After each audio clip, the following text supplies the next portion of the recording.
Hi guys, स्वागत है आपका मेरे YouTube channel PS coaching centre में। गाइज, मैं सरोज कुमार शर्मा।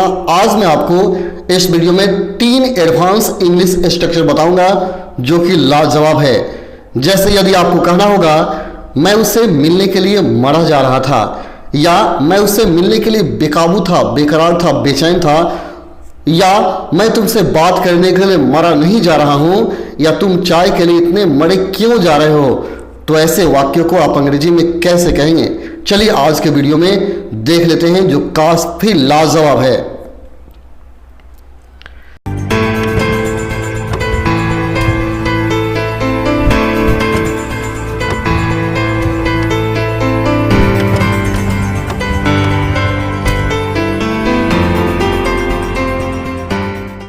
ऐसे वाक्यों को ट्रांसलेट करने के लिए आप डाइंग टू का प्रयोग करेंगे या डाइंग फॉर का प्रयोग करेंगे।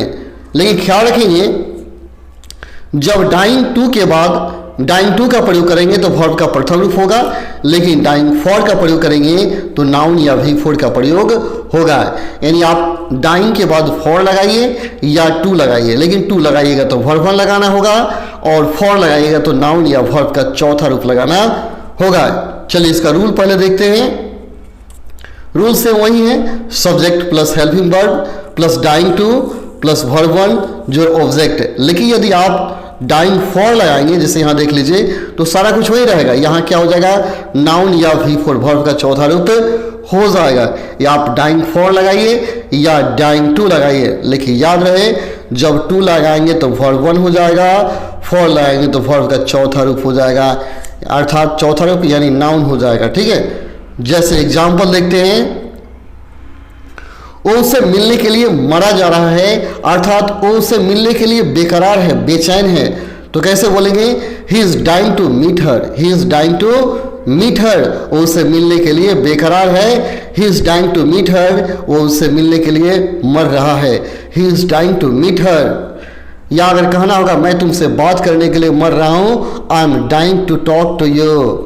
ठीक है, नेक्स्ट देखते हैं, वो शादी करने के लिए मरी जा रही थी, वो शादी करने के लिए मरी जा रही थी, अर्थात वो शादी करने के लिए बेचैन थी।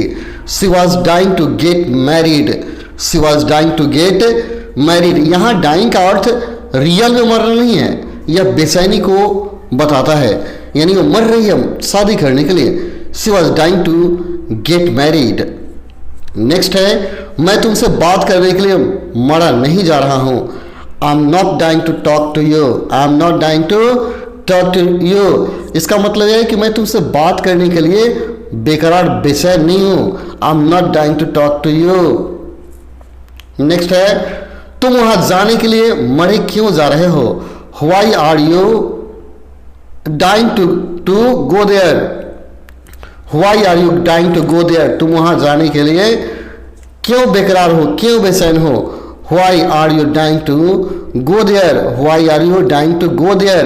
या तुम वहाँ जाने के लिए मरे क्यों जा रहे हो, Why are you dying to go there? ठीक है, अगला, हम उस मूवी को देखने के लिए मरे जा रहे थे, हम उस मूवी को देखने के लिए मरे जा रहे थे, अर्थात बेकरार थे, बेचैन थे। We were dying to watch that movie, we were dying to watch that movie. हम उस मूवी को देखने के लिए मरे जा रहे थे, We were dying to watch that movie. अगला है, मुझे पता है तुम बहुत थके हुए हो और सोने के लिए मरे जा रहे हो।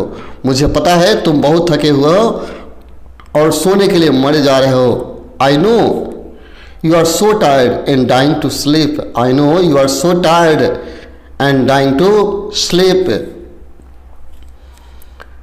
वो उसके लिए मरी जा रही है, वो उसके लिए मरी जा रही है। She is dying for him, वो उसके लिए मरी जा रही है। She is dying for him, she is dying for him, वो उसके लिए मरी जा रही है। She is dying for him.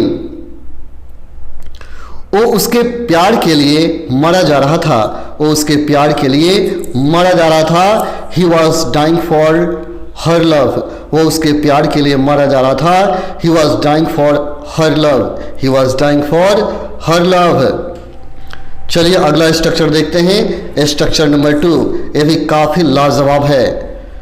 जैसे यदि आपको कहना होगा अगर मैं कर सकता तो कर देता। बहुत सारे बात जब आप बोलते हैं तो कहते हैं अगर मैं आ सकता तो आ जाता, अगर मैं खा सकता तो खा लेता, अगर मैं जा सकता तो चला जाता। तो ऐसे वाक्यों को बनाने के लिए आप आई वुड इफ आई कुड का प्रयोग करते हैं। आप याद रहे आई वुड इफ आई कुड अपने आप में एक पूर्ण सेंटेंस है, इसमें अदर सेंटेंस जोड़ भी सकते हैं या बिना जोड़े आप बोल सकते हैं I would if I could, अगर मैं कर सकता तो कर देता, आई वुड इफ आई कुड, अगर मैं कर सकता तो कर देता। चलिए एग्जाम्पल से समझते हैं। अगर मैं कर सकता तो कर देता, आई वुड इफ आई कुड, अगर मैं कर सकता तो कर देता, आई would if I could. Next है अगर वो खरीद सकता तो खरीद लेता लेकिन मेरे पास पैसे नहीं हैं।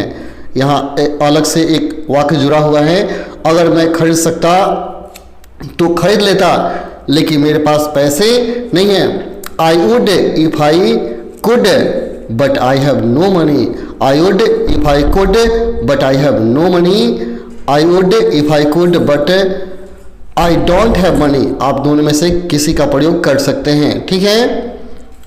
नेक्स्ट देखिए, अगर वो जा सकता तो चला जाता, he would if he could, अगर वो जा सकता तो चला जाता, he would if he could, he would if he could.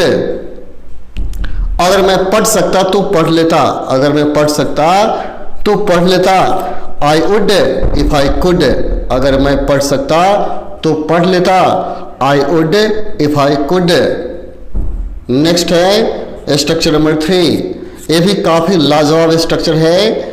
जैसे देख लीजिए, यदि आपको वाक्य में कहना होगा कि मैं बिल्कुल ही नहीं ये करना चाहता हूँ, यानी कि बहुत सारे वाक्य आते हैं जिसमें आप बोलते हैं कि बिल्कुल नहीं या बिल्कुल भी नहीं, बिल्कुल नहीं या बिल्कुल भी नहीं आप बोलते हैं। तो बिल्कुल नहीं का इंग्लिश होता है not at all, not at all, बिल्कुल नहीं या बिल्कुल भी नहीं, not at all, not at all, बिल्कुल नहीं या बिल्कुल भी नहीं।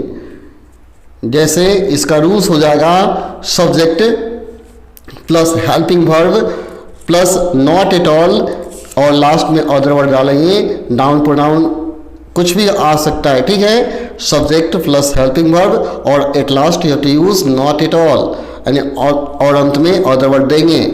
जैसे एग्जांपल समझिए, वो बिल्कुल भी खुश नहीं है, she is not at all happy, वह बिल्कुल भी खुश नहीं है, she is not at all happy, she is not at all happy, वह बिल्कुल भी खुश नहीं है, she is not at all happy.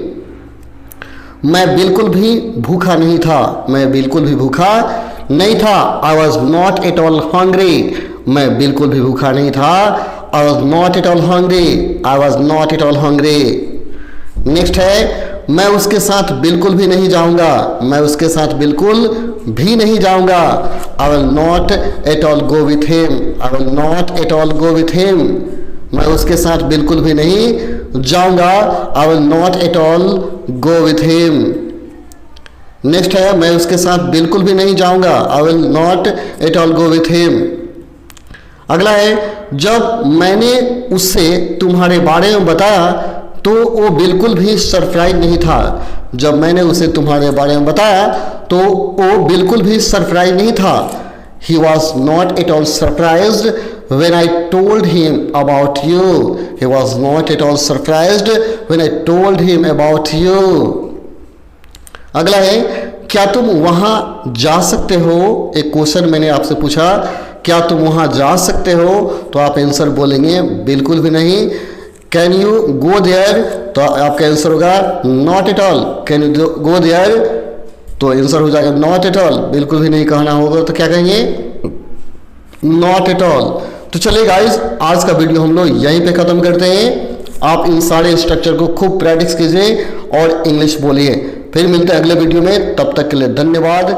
जय हिंद, जय भारत।